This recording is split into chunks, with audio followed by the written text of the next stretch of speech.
Hello everyone, it's Miss Thomas, and today we're going to talk about adding and subtracting radicals when we simplify. So as a reminder, you can multiply and divide radicals with the same index, and generally you can multiply anything together, but you can't always necessarily simplify them the way you want.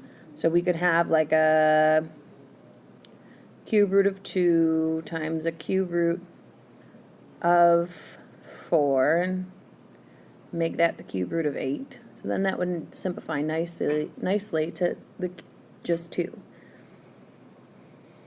But you can only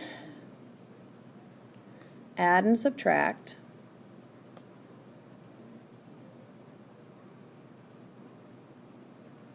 like radicals.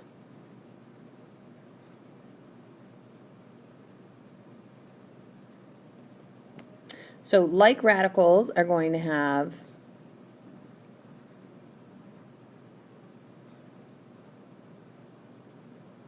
the same index and the same radicand.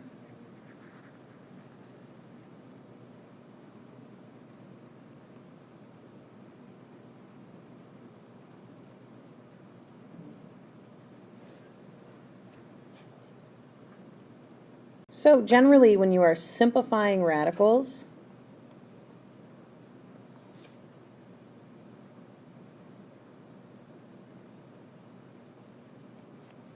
you want to simplify each radical first.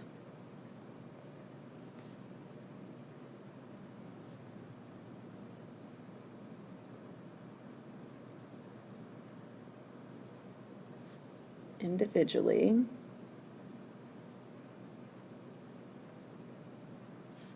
Then you want to combine them,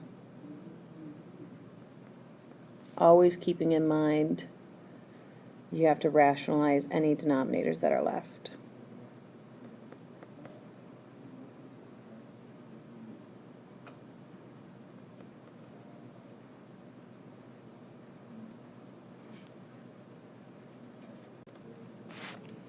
So let's just look at a bunch of examples.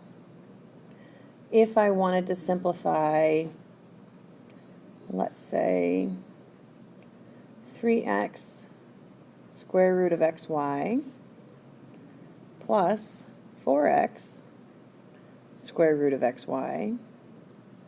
Well, first thing I need to look at is what's under the radical.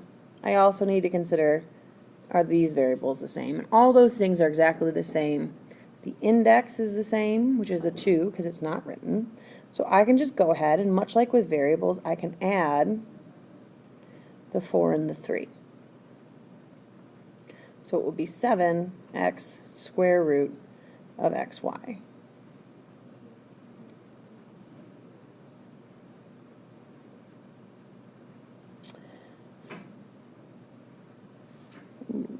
We might also get something like 17 fifth root of 3x squared minus 15 fifth root of 3x squared.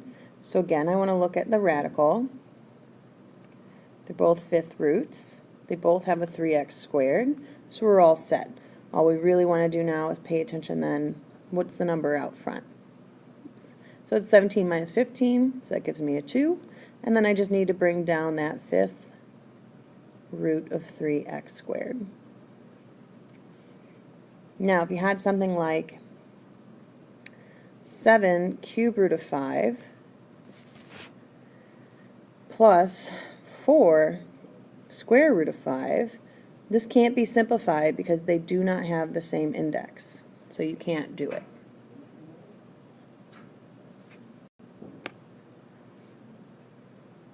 So let's look at some slightly more complicated ones. So we might have something like the cube root of 250 plus the cube root of 54 minus the cube root of 16. So at first glance, it looks like we can't add or subtract them because the radicands are different. But the first thing we always need to do is simplify each radical. So we're just going to go ahead and do our factor tree.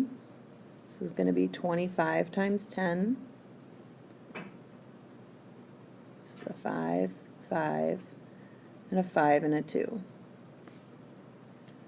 Our 54. A 6 and a 9. A 2, a 3, a 3 and a 3. And then our 16. So 4 and a 4. Okay, since all the indices are 3, we're really looking for things times themselves 3 times. So on this first one, when I take the cube root of 5 to the 5th, I get a 5. This 2 does not have anybody, so he gets out, or he stays in. Plus, again, this 3 gets out, and then it's the cube root of another 2. Minus, this gets out, and this guy stays in. So all 3 of these end up simplifying so that you have a cube root of 2 as your radical. So then we can just go ahead and combine those like terms. So 5 plus 3 is 8, minus 2 is 6. And then you just bring down the cube root of 2.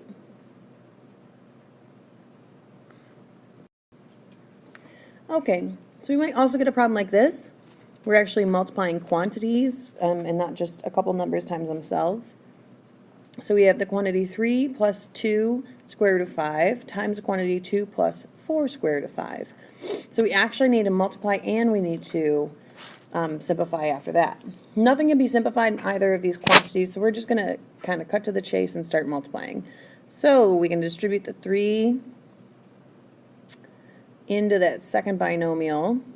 So 3 times 2 is 6, and 3 times 4 square root of 5 is going to be a 12 square root of 5. So you want to multiply those rational parts together on the outside. Then I'm going to take the 2 square root of 5 and multiply it times the 2. So I just really am multiplying this 2 and this 2, much like you would if this was a variable. So it's going to be 4 square root of 5. And then 2 square root of 5 times 4 square root of 5. Now I'm going to multiply the parts outside, so the 2 and the 4, and the parts inside, so square root of 25. So now I'm going to want to simplify. And I'm going to get 6. These are like terms right off the bat. So it's going to be a 16 square root of 5 plus 8 times square root of 25 is a 5. So I should know that 8 times 5 is a 40. So I actually have another set of like terms. So it's going to be 46 plus 16 square root of 5.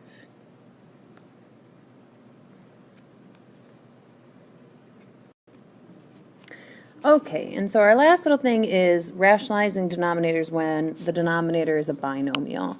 And so to rationalize a denominator with a binomial, we want to multiply by its conjugate. So what does this mean? If I gave you a problem that said simplify or rationalize the denominator,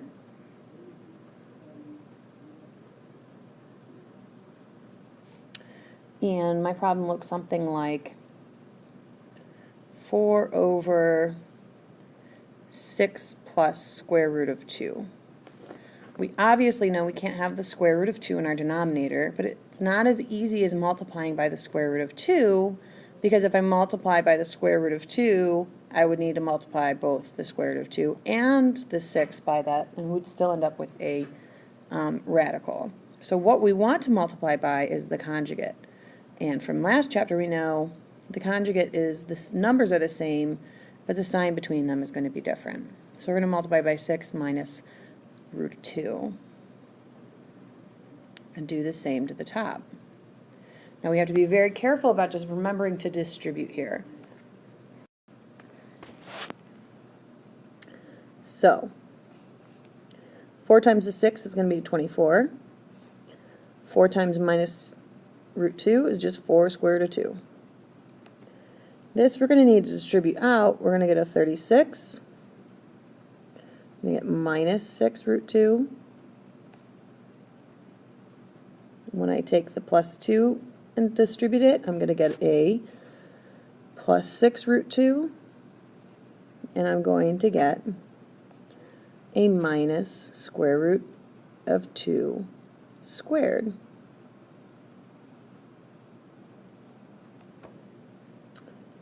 So that is going to simplify. I'm going to have 24 minus 4 root 2. Obviously, right here, my minus 6 square root of 2 and my plus 6 square root of 2 are going to cancel out.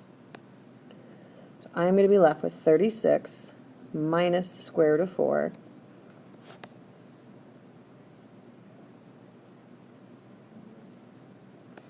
Which is going to be 36 minus 2, which is going to be 34.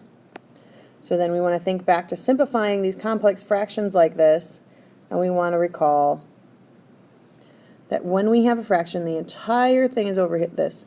We need to look at all three portions to see if they can be simplified by the same number. 2 obviously goes into all three of them, so you will end up with 12 minus 2 square root of 2. Now you only need to factor it out of what's outside, all over 17.